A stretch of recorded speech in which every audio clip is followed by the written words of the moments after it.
అందరూ వచ్చారు. మున్సిపల్ అందరూ వచ్చారు.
మున్సిపల్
రాష్ట్ర మాజీ ముఖ్యమంత్రులు వైఎస్ జగన్మోహన్ రెడ్డి గారి పిలుపు మేరకు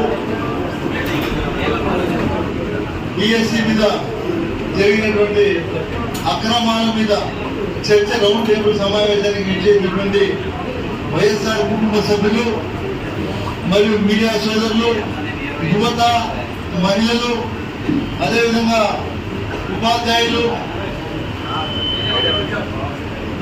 యువత అందరూ కూడా విచ్చేసారు. అందరికీ కూడా పేరు పేరు ధన్యవాదాలు తెలియజేసుకుంటూ, ఏదైతే ఈ మెగా డిఎస్సి అని చెప్పుకున్నటువంటి ముఖ్యమంత్రి చంద్రబాబు నాయుడు గారు మరియు ఆయన కుమారుడు నారా లోకేష్ గారు ఇది ఒక పెద్ద కుంభకోణంగా కొన్ని వేల కోట్లు దోచుకోవడానికే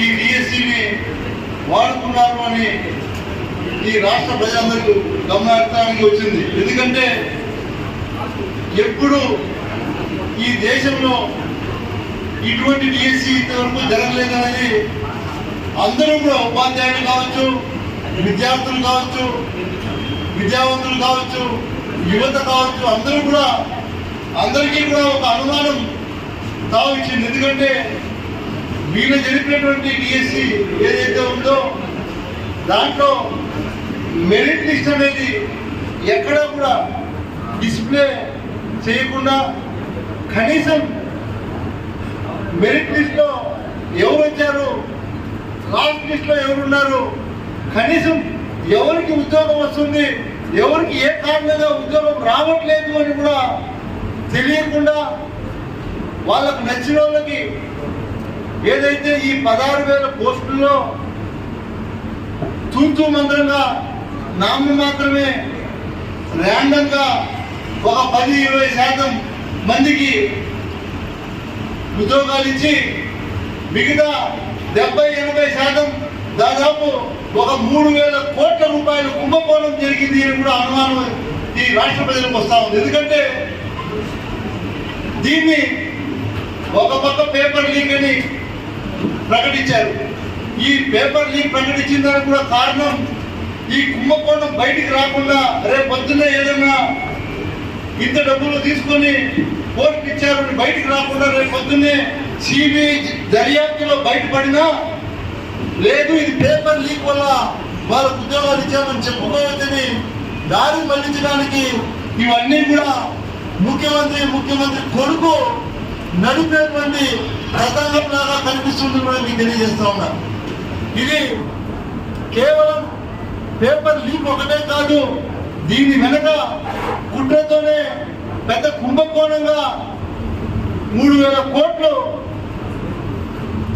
డబ్బులు రూపంగా చేతులు మారాయన్నదే ఈ రాష్ట్ర ప్రజలకు అనుమానంగా ఉంది కూడా తెలియజేస్తున్నాం. ఎందుకంటే అందరూ కూడా గమనించాలి, సాక్షాత్తు ఒక ఉద్యోగం కావాల్సినటువంటి వ్యక్తి ఫోన్లో మాట్లాడేటువంటి సంభాషణ ఈ రాష్ట్ర ప్రజలందరూ కూడా చూశారు. అతని మీద ఫోన్లో మాట్లాడినటువంటి వీడియోలు కానీ మనం అందరూ కూడా చూసాం. ఎంత డబ్బులు మాట్లాడుతున్నాడు ఏమి అనేది దాని మీద నామ మాత్రమే కేసు కట్టారు. అంటే ఇంత జరిగినా దాని మీద కేసు కట్టలేదు, కేసు కట్టినా అతను అరెస్ట్ చేయలేదు. అంటే మతలబ్ ఏంటి? విద్యాశాఖ మంత్రి ఖచ్చితంగా రాజీనామా చేయాలి. సిబిఐ ఎంక్వైరీ జరిగిన తర్వాత నువ్వు ఏదైతే నిజాయితీ పరుడని సర్టిఫికేట్ సిబిఐ అధికారులు ఇస్తే ఆ రోజు మళ్ళీ నువ్వు మంత్రిగా కొనసాగచ్చు. అంతవరకు నువ్వు రాజీనామా చేయాలి. ఎందుకంటే ఇదంతా తతంగం ఎలా జరిగింది? ఒక్క అధికారి ఎవరైనా సరే ఈ డిఎస్సి కార్యక్రమాలన్నీ కూడా ఏదైతే ఈ పేపర్ ప్రక్రియ ఇదంతా కూడా అధికారులు చేసినటువంటి ప్రక్రియని ఒక అవుట్ సోర్సింగ్ ఉద్యోగి నవీన్ అనే అతనికి అప్పచెప్పి ఇద్దరు చేసేటువంటి పనిని అతనికి ఒకరికి అప్పచెప్పి అతని ద్వారా పేపర్ లీక్ అయిందని తెలిసి అతనే ఫస్ట్ టైం వచ్చి దాన్ని మళ్ళీ మెరిట్ లిస్ట్ అతను వచ్చాడని చెప్పి అతను ఉద్యోగం ఇచ్చి తర్వాత ఈ ఆంధ్ర రాష్ట్ర ప్రజలకంతా కూడా ఈ నిజం తెలిసిపోయిందని చెప్పి ఆన్లైన్లో నుంచి మళ్ళీ అతని పేరు తీసేయడం జరిగింది. ఇది వాస్తవమా కదా? కొంతమంది ఎల్లో మీడియా లబలబలబా నోరు కొట్టుకుంటాయి. ఇవన్నీ కళ్ళు దొబ్బినాయా ఈ ఎల్లో మీడియాకి ఎప్పుడు అడుగుతా ఉన్నా. ఏ ఒక్క ఎల్లో మీడియాలో అయినా డిఎస్సి అక్రమాల గురించి ఈ రోజు వరకు ఇవన్నీ వేశారా? వేయలేదు. ఎందుకంటే వీళ్ళు పూర్తిగా ఈ ఎల్లో మీడియా ఆ ఎల్లో బ్యాచ్ కి తొత్తుగా పనిచేస్తా ఉంది అనేదానికి ఒక పెద్ద నిదర్శనం కూడా తెలియజేస్తా ఉన్నా. మాట్లాడితే ఎవరో ఒక పరికరాలు నేను బయటకి ఇచ్చి వేరే సబ్జెక్ట్ మాట్లాడేశారు మళ్ళీ మా మీద. మేమేం మాట్లాడుతున్నామో దానికి సమాధానం చెప్పడం, వాడు ఏదో ఒక నోటికి వచ్చి మాట్లాడేసి పోతా ఉంటాడు. అంటే దొంగ తిరుగుడు ఎన్ని రోజులు మీరు చేయగలుగుతారు? ఇది ప్రజలు ప్రతిదీ గమనిస్తున్నారు. ఈరోజు ఖచ్చితంగా మీరు ఇలానే ఉంటే, మీ కుమారుణ్ణి ఇలానే చేస్తే చంద్రబాబు నాయుడు గారు ఖచ్చితంగా ఈ పాపాలన్నిటికీ కూడా దగ్గరలో శిక్ష పడే సమయం వస్తుంది. కాబట్టి మీరు ఏదైనా నిజాలు తేల్చాలంటే ఫస్ట్ మీ కుమారుడిని రాజీనామా చేసి సిబిఐ ఎంక్వైరీ చేసి అప్పుడు ఆ ఎంక్వైరీలో తేలితే ఈయన నిజాయితీ పనులంటే ఆయన మంత్రి స్థానంలో మళ్ళీ కూర్చోబెట్టండి. అంతవరకు ఆయన రాజీనామా చేసేంత వరకు ఈ ఉద్యమం ఆగలి ఈ రాష్ట్రంలో కూడా తెలియజేస్తూ ఇక్కడికి ఇచ్చేటువంటి అందరికీ కూడా ప్రత్యేకంగా ధన్యవాదాలు తెలియజేస్తూ 6వ తేదీ 7వ తేదీ 8వ తేదీ 9వ తేదీ పట్టణంలో మన రిలే నిరాహార దీక్షలు ఉన్నాయి. అదేవిధంగా 10వ తేదీ మనం గుండుబాయి నుంచి బజార్ వీధిగా మనం మార్కెట్ దగ్గర ఉన్నటువంటి వైఎస్ఆర్ విగ్రహం దగ్గరికి ర్యాలీగా అందరూ కూడా వెళ్ళాలనుకుంటున్నాం. వైఎస్ఆర్ కుటుంబ సభ్యులందరూ కూడా పాల్గొనాలి. మీరు ఏదైతే ఆ రోజు టూ వీలర్లో కార్లో వచ్చే వాళ్ళందరూ కూడా ముందుగా అన్నీ కూడా మార్కెట్ దగ్గర పెట్టి తర్వాత అక్కడి నుంచి వెహికల్లో ఇక్కడికి వచ్చి గుండుబాయి దగ్గర నుంచి మనం ర్యాలీగా వెళ్ళి ఆ ర్యాలీని విజయవంతం చేయాలని కూడా మిమ్మల్ని అందరినీ కూడా కోరుకుంటూ సెలవు తీసుకుంటాము. ఆ నవీన్ అనే అతను పేపర్ లీక్ చేశాడు, లేదా అతనే కాపీ చేసి ఫస్ట్ ర్యాంక్ వచ్చింది. కనీసం అతని మీద కేసు పెట్టారా, కేసు పెట్టి అరెస్ట్ చేసి ఎంక్వైరీ చేశారంటే ఇప్పటికి కూడా అది కూడా నామం మాత్రంగా కేసు పెట్టి అరెస్ట్ చేయకుండా అతను దర్జాగా బయట తిరుగుతున్నాడంటే ఈ రోజు ఏదైతే ప్రశ్నిస్తా అని చెప్పుకుంటున్నటువంటి పవన్ కళ్యాణ్ గారిని మేము ప్రశ్నిస్తున్నాం. ఈ రోజు వైఎస్ఆర్ కాంగ్రెస్ పార్టీ తరఫున మేము మీరు ప్రశ్నిస్తున్నాం. మాకు ఇంకా ఒక అనుమానం వస్తుంది, దీంట్లో మీకు కూడా ఏమైనా వాటా ఉందా అని. ఎందుకంటే ఎంతో మీరు నిజాయితీ పనులని మేము అనుకుంటా ఉన్నాం ఇప్పటికి కూడా. కాకపోతే మీరు దీన్ని ప్రశ్నించకపోగా మాకు అనుమానం కావాల్సిందని కూడా నేను తెలియజేస్తా ఉన్నా. మీరు దీన్ని ఇప్పటికైనా మేలుకొని ఈ డిఎస్సీలో ఏం అవకతవకలు జరిగాయి, మీరు కూటమి ప్రభుత్వంలో మీరు కూడా ఒక డిప్యూటీ ముఖ్యమంత్రిగా ఉన్నారు కాబట్టి మీరు చొరవ తీసుకొని ఈ అబ్బా కొడుకు చేసినటువంటి పని ఏంటి, దీంట్లో తప్పులు ఎన్ని ఉన్నాయి అని మీరు తెలియపరిచినటువంటి బాధ్యత తీసుకోవాలని నేను మీకు తెలియజేస్తా ఉన్నా. ఎందుకంటే గతంలో నేను ఒక సంఘటన కూడా మీకు తెలియజేస్తా. మన అనంతపురం పరిటాల రవి గారి హత్య కేసు మీకు గుర్తునే ఉంటుంది. ఆయన హత్య కేసులో చంద్రబాబు నాయుడు గారు ఇలానే ఒక మాట మాట్లాడడం జరిగింది. ఇదంతా కూడా ముఖ్యమంత్రి కొడుకైనటువంటి ఆనాటి ముఖ్యమంత్రి దివంగత నేత రాజశేఖర రెడ్డి గారి కొడుకైనటువంటి జగన్మోహన్ రెడ్డి గారి అర్థం ఉంది, దీనికి సిబిఐ ఎంక్వైరీ చేయాలంటే ఆ రోజు రాజశేఖర రెడ్డి గారు ఒకే ఒక్క మాట కూడా అడ్డు చెప్పకుండా ఎవరు తప్పు చేసినా శిక్ష విధించండి, నా కొడుకైనా సరే నా అన్నదమ్ముడైనా సరే మీరు సిబిఐకి కుటుంబం ఏదైనా ఉంది అంటే అది ఒక వైఎస్ఆర్ కుటుంబమే అని కూడా తెలియజేస్తాము ఈ సభ ద్వారా. ఇవన్నీ కూడా మనం చూస్తూ ఉంటే ఈ రాష్ట్రంలో అసలు ఏం జరుగుతూ ఉంది. వీళ్ళు ఎన్నికల ముందు ఇచ్చినటువంటి హామీ అంటే తొందరగా దొక్కి ఏదో చూస్తూ మంత్రులుగా పరిపాలన చేస్తూ అటు పక్క అమరావతి అంటున్నారు. అమరావతిలో చూస్తే 99% అవినీతికి పడుతున్నారు. అక్కడ ఉన్నటువంటి రైతుల బాధ మనకి ఇప్పుడు తెలుస్తూనే ఉంది. ఇక్కడ నిరుద్యోగులకు ఇస్తున్నామన్నటువంటి నిరుద్యోగ వృత్తి ఇవ్వలేదు. ఎన్నికల సమయంలో ఏదైతే ఇస్తామని చెప్పారో ఒకే ఒక్క యువత కూడా నిరుద్యోగులు ఎవరైతే ఉన్నారో వాళ్ళు ఎవరికి కూడా నిరుద్యోగ వృత్తి ఇంకొకటి ఇచ్చినటువంటి దాఖలాలు లేవు. ఎక్కడైనా ఇచ్చారా? మీరు సూపర్ 6 హామీలు అని చెప్పారు. ఏ సూపర్ 6 ఏమన్నా ఏ కుటుంబానికైనా అందిందా? సరే, వైఎస్ఆర్ కాంగ్రెస్ పార్టీ వాళ్ళకు దేవుడు అడుగుతా కనీసం షర్టు చింపుకొని కష్టపడినటువంటి తెలుగుదేశం కార్యకర్తలలో వచ్చిందని నేను అడుగుతాను ఈ సభలో. ఈరోజు వచ్చిందే పోనీ న్యాయమైన ఇది? ఆ రోజు జగన్మోహన్ రెడ్డి గారు కులం చూడం, మతం చూడం, ప్రాంతాలు చూడమని చెప్పి మా చేతిలో అందరికీ ఊడికి తెప్పించాడు ఆ రోజు మా ముఖ్యమంత్రి జగన్మోహన్ రెడ్డి గారు. తెలుగుదేశం ప్రతి కార్యకర్త ఇంటికి కూడా పోయి మేము అన్ని పథకాలు ఇచ్చేసినటువంటి ఘనత మన జగన్మోహన్ రెడ్డి గారు. ఈ రోజు పరిస్థితి చూస్తే రాష్ట్రంలో ఏమీ చేయకపోక అన్ని కుంభకోణాలు మొత్తం దోచుకుంటూ ఈ రాష్ట్రంలో మద్యం ఏదై పారుతా ఉంది. ప్రతి గ్రామంలో ప్రతి రోడ్లలోనా కూడా నేను ఈ సభలో తెలియజేస్తాను. మీరు నన్ను చూస్తే గంగవరం మండలం చిన్నూరు గ్రామంలో సునీత అనే ఒక మహిళ స్వచ్ఛందంగా బయటకు వచ్చి అధికారులకు కంప్లైంట్ చేసింది. అంటే వాళ్ళకి ఏమైపోతామని ప్రజలకే చూసి ఎంత బాధతో తిరగబడింది ఆ మహిళ మీరు గమనించండి. దీంట్లో ఎవరి ప్రమేయం లేదు. మనం అందరం కూడా వీడియో ద్వారా చూసాం. అంటే విచ్చలవిడిగా చెరువుల్లో ఇసుక ఎత్తేసారు, ఇండ్ల పక్కన మట్టి ఎత్తేస్తున్నారు, రాకపోకలు కూడా ఇబ్బంది కలిగిస్తున్నారు అని చెప్పి ఆమె రెవెన్యూ అధికారులకు చెప్తే రెవెన్యూ అధికారులు పట్టించుకోకపోతే ఆమె నేరుగా పోలీస్ స్టేషన్ పోయి రెవెన్యూ అధికారి మీద కంప్లైంట్ ఇచ్చింది. అంటే అసలు ఈ వ్యవస్థ ఏం పని చేస్తామని చంద్రబాబు నాయుడు గారు అడుగుతామని గుర్తుపెట్టుకోండి. ఒకటి ఈ రాష్ట్ర ప్రజలు గమనించాల్సింది ఒకటే, మనం మంచి పరిపాలన అందించినటువంటి జగన్మోహన్ రెడ్డి గారిని కోల్పోయి ఈ 2 సంవత్సరాలు ప్రజలు పడుతున్నటువంటి అగచాట్లని స్వచ్ఛందంగా వాళ్ళే తెలుసుకున్నారు ఈ 2 సంవత్సరాలు. ఎందుకంటే జగన్మోహన్ రెడ్డి గారు అధికారంలో ఉన్నప్పుడు ప్రజలు ఎంత సంతోషంగా ఉన్నారు. ఆ రోజు 5 సంవత్సరాలు పరిపాలన చేస్తే అబ్బా కొడుకు సోకాల్ టీడీపీఓ నాయకులు అందరూ కూడా జగన్మోహన్ రెడ్డి గారు అప్పు చేసేసాడు, బీహార్ అయిపోతుంది ఈ ఆంధ్ర రాష్ట్రం ఉన్నారు. జగన్మోహన్ రెడ్డి గారు 5 సంవత్సరాలు అప్పు 3 లక్షల కోట్లు చేస్తే చంద్రబాబు నాయుడు కొడుకు మన పవన్ కళ్యాణ్ గారు కూటమి ప్రభుత్వంలో ఈ 2 సంవత్సరాలకే 3 లక్షల కోట్లు చేశారు అప్పు. అంటే ఈ ఎల్లో మీడియా కనిపించట్లేదా అని అడుగుతా ఉన్నా. ఎల్లో మీడియాను కూడా నేను సభ ద్వారా ఎందుకు మీరు ప్రజలకు ఇవన్నీ కూడా వాస్తవాలు తెలియపరచట్లేదు? కొంతమంది అయితే మీడియా సోదరులు మరీ మోసంగా తయారయ్యారు.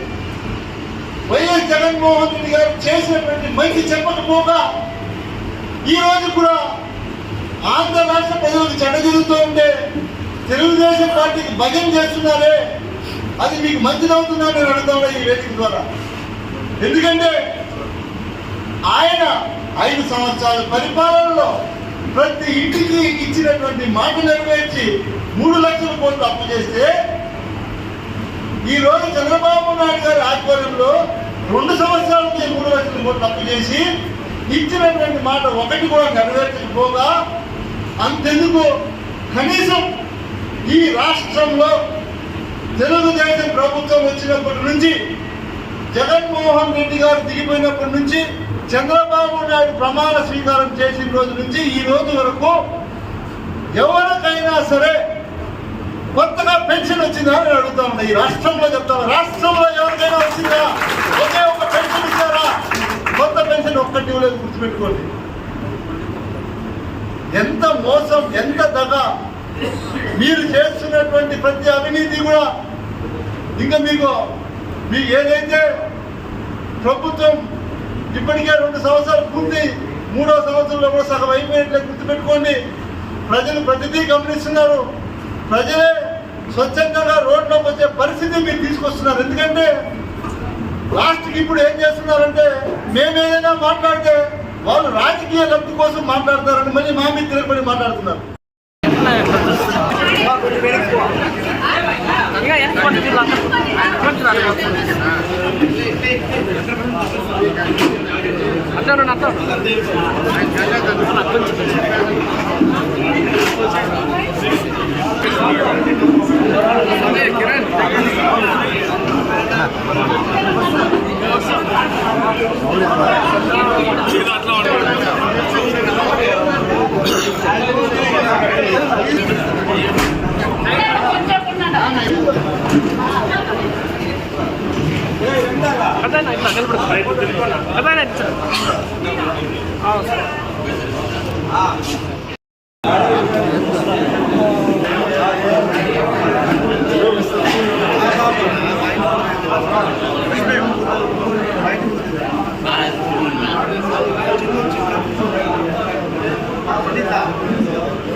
லைன் இருக்கிறேன் லாஸ்ட் லைன்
లాస్ట్ లో చూడ అలా